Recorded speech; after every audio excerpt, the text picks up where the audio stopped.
To be the MVP. The Patriots have the best record in the AFC at 11-2 and are tied for the best record overall with Dallas. Stephen A., is it a waste of time to think anyone else is going to come out of the AFC other than New England?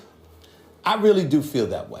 I really do feel that way because I think with Brady, they're a well-oiled machine. And I think that the rest of the AFC, even though they can make it interesting, the team best suited to go up against them from a disciplined and focused perspective are the Kansas City Chiefs. But you're not going to get me to pick Alex Smith over Tom Brady, especially if they got to go to Foxborough to play. The only shot Kansas City has is if they somehow, some way, maneuver themselves in position to get the top seed, and the road to the Super Bowl has to come through Arrowhead Stadium. If Tom Brady has to go to Arrowhead, that would be an entirely different challenge than Kansas City going to Foxborough. If Kansas City goes to Foxborough, as far as I'm concerned, they have no shot. What it would be a miracle. What if the Steelers got hot? If the Steelers got hot, yeah, but again, that secondary up against Tom Brady, I don't like it. Right. I don't like it. Oakland, their defense, their secondary up against Tom Brady, I don't like it. Even though Khalil Mack getting to Tom Brady with Bruce Irvin and those boys, they can make it a bit interesting, but I'm not sold on them,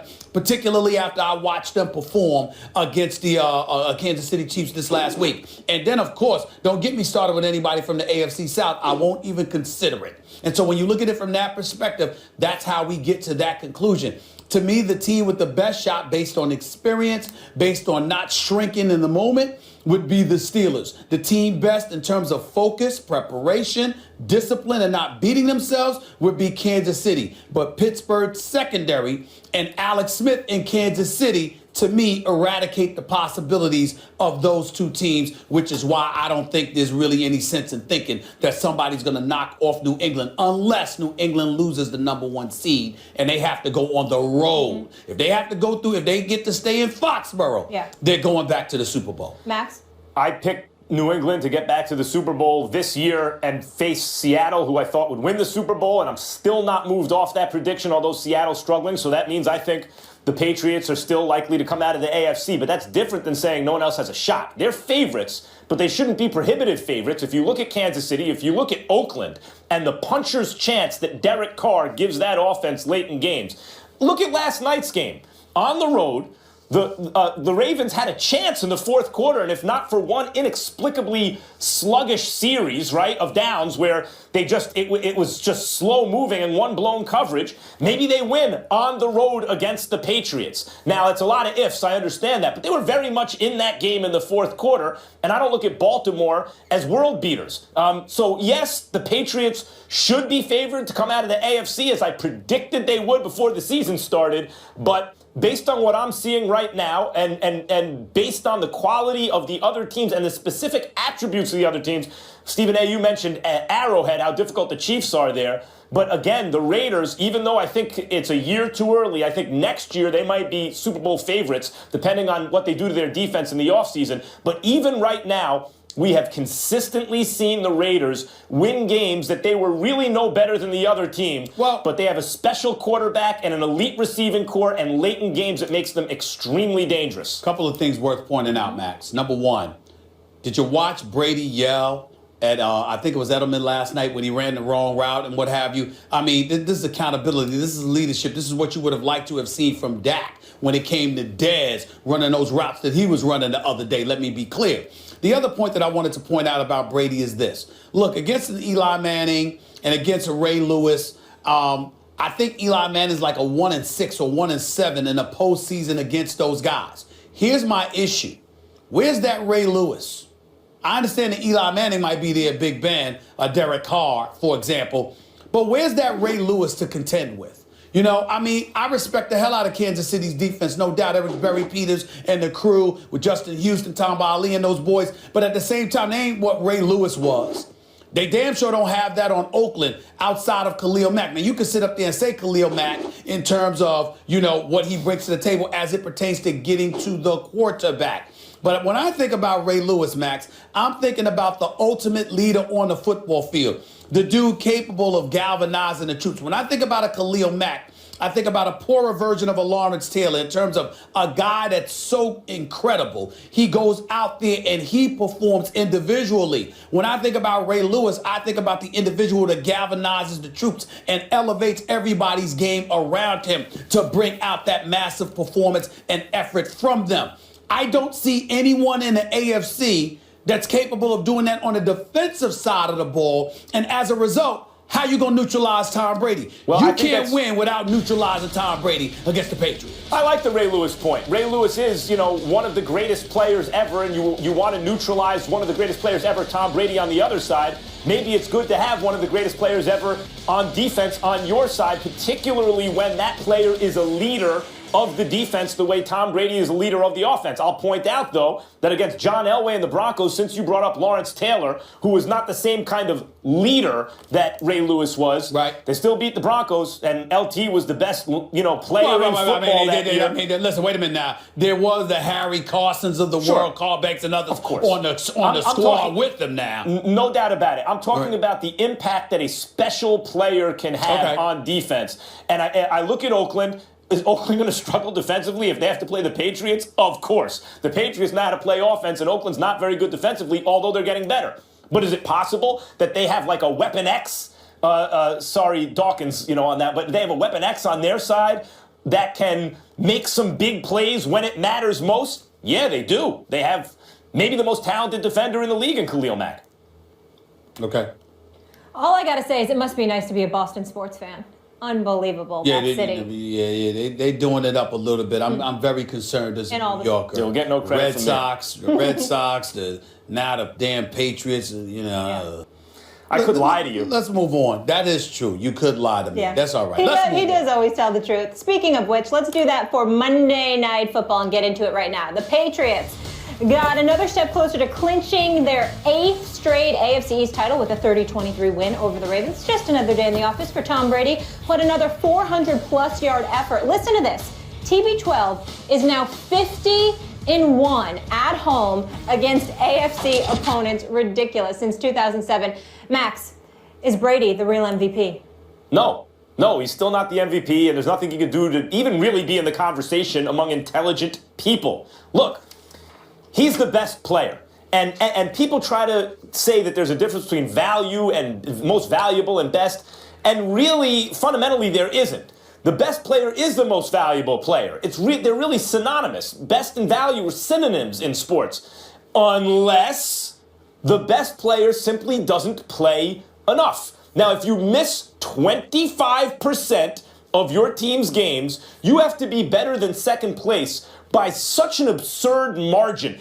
Had Brady come back to a team that was 0-4 and then went undefeated the rest of the way and trounced everyone in QBR, then I suppose you could make a coherent argument for why he should be the MVP. But that's not what happened.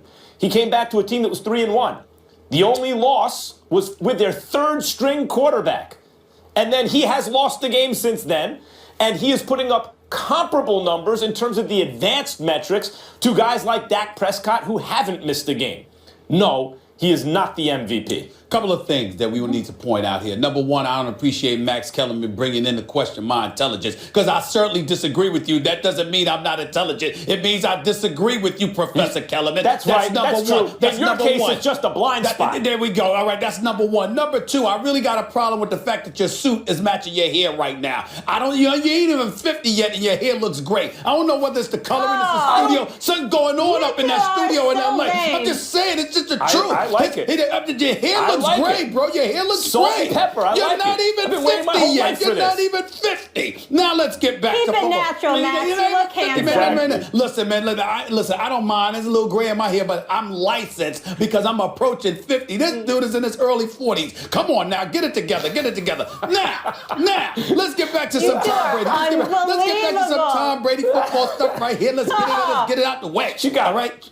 She got just for men going on there? Right. What are you talking about? Tom Brady. Ooh, you know what? I'm going to try it. I ain't ashamed to tell you. I ain't ashamed to don't get me started with the road game. All that stuff is coming. Trust me, all right? Yo, let's get back to some football here.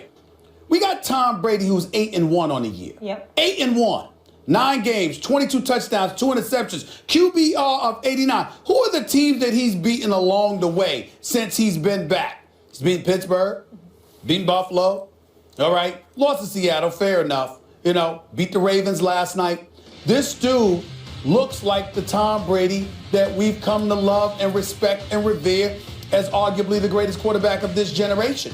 And when I think you look at that, where I think Max is wrong, it's not just because the numbers, the performance, the results buffer and validate Tom Brady as a legitimate, bona fide leading MVP candidate, but let's look at his competition. We had Matt Ryan in there. We saw how he struggled. We had Derek Carr up in there. We saw what just happened in Kansas City. All right, we had Russell Wilson up in there. He had about 5 interceptions the other day. We had Dak Prescott up in there. We saw what happened to him against Max's Giants. Everyone's human this year. So listen, here's the deal. When you look at the MVP race, it's not just about what Tom Brady is doing. It's also about what the competition for those league MVP honors are not doing. Derek Carr struggled against Kansas City. Like I said, he wet the bed. We know that. He could recover from it and ultimately win. But that was a bad performance. Matt Ryan has been up and down over the last several weeks. Dak Prescott, relatively pedestrian performances throughout the year in terms of yards accumulated, even though the QBR has been impressive. He hasn't had like a bunch of 300-yard games or anything like that. And then we're talking, obviously, about a Russell Wilson and others. And even a Big Ben Roethlisberger, who is in an MVP conversation. You just look at these guys. And then you look at Tom Brady and throwing for over 400 yards last night and completing 68.5% of his passes. Don't tell me that because he was gone for the first 4 games of this season, that this man is completely eradicated and omitted from the MVP Let me add one more conversation. thing. And he Cannot had happen. no Gronk and he had no Danny Amendola. That's right. That's right. Everyone misses guys. And by the way, Brady's had some sleepy performances too. No one is great every single week. Now, Dak Prescott is 11-0 this year versus non-Giants teams. And that's okay. I mean, Tom Brady is 4-0 in the Super Bowl versus non-Giants way to teams. work that in. I mean, you know, so otherwise, Dak has been amazing all year. And this idea that, well, it's only 4 games. There are only 16 games in an NFL season. So 4 games of an NFL season is almost exactly 20 games of an NBA season and 40 games of a baseball season. It doesn't sound like a whole lot, but it is a whole lot. And for those who point to Joe Montana having won an MVP, having played 13 games, you know, you could argue maybe he didn't deserve it. And also, at a certain point, you say, well, maybe 13 games, 14 games you can do it, but 12 is not enough. It's 25% of the season missing. If he trounced everyone again in QBR and those other advanced metrics, and his team was struggling without him. This was a team, remember, Arizona out of the gate, they were supposed to be Super Bowl contenders, and the Patriots went and beat them on the road with their second-string quarterback. So it's not like Tom Brady is elevating a bad team to excellence. He is taking an already excellent team and making it even better because he is the greatest quarterback of all time. And game for game, he is the best quarterback in football this season, but he has missed too many games. One of the subjects that we're going to visit today is Tony Romo again, because you have Cowboy fans clamoring for Tony Romo because they think that the Cowboys would be better with him than without him. Because the fact of the matter is, when you look at the offensive line, when you look at Ezekiel Elliott, when you look at what Dez, Terrence Williams, Cole Beasley, Jason Witten, and what these boys are capable of doing offensively, one would argue that the pieces are in place. Whereas with the Patriots, regardless of the fact that they were 3-1 before Brady arrived, you look at their defense, rife with playmakers, opportunistic defenders. There is no denying that plays a very pivotal role in the success that they had. What would the Patriots offense be without Tom Brady, particularly without Gronk and Amendola? When you look at Tom Brady and what he has proven over the course of time to have been able to do, and how it's yet again being validated the way that it is being validated, what I am saying is this. Even though I would sit here and put him as the lead for the MVP, I have no problem with somebody who would say, well, you know what, I'm going to go with Carr, I'm going to go with Ryan or somebody else. Or Matthew Stafford. Or Matthew Stafford. That's right, absolutely, Matthew Stafford. My issue with Max, my issue with you, is that you are of the mindset that because of the 4 games missed, he isn't even allowed in the conversation. And you're 8-1. The likelihood is that you could end up being 11-1. as a starter with those numbers, with what you're producing, with everyone and their grandmother knowing how pivotal you are to the team's success. Dak Prescott, even though he's very pivotal because the quarterback position is the most important position, the fact of the matter is Dak Prescott is not as pivotal to the Cowboys' success as Tom Brady is. The argument is to because the there's someone. success. The argument is because there's someone else on the roster who can approximate what Dak does, or according to some, even do it better. That somehow diminishes Dak's value. Well, Garoppolo was 2-0. Not about diminishing it. It's about Tom Brady being elevated. That's what it's about. I'm just saying it's not a huge sample size, but in fact his winning percentage is higher than Tom Brady's. He didn't lose any games. Now, do I think Garoppolo is as good as Tom Brady? No, I don't. I don't think anyone at the moment is as good as Tom Brady. But you have to play in the games to have value, and he's missed too many. I don't know how else to say it. All right. The most updated odds we have right now from offshore to win the MVP are Tom Brady winning it at 2-1. Listen, people are not listening to Max on this matter. They know that something's wrong with Max when it comes to Tom Brady. MVP voters. He's trying to hold on to the fact that he said Tom Brady was going to fall off a cliff. That's what he's trying to hold on to. No, the cliff means he'll be cruising along at a high altitude until it happens. That doesn't mean that he's like in steady decline. I forgot. And MVP voters I apologize, Max. in most team sports are notoriously bad at arriving at the correct conclusion. Hey, I apologize. Okay? Your definition of a cliff is different. I apologize. My apology. I was going to say one more thing. Again, he's 50-1 at home against AFC opponents. That stat is 50-1. ridiculous. That's why he's the greatest of all time. Yeah.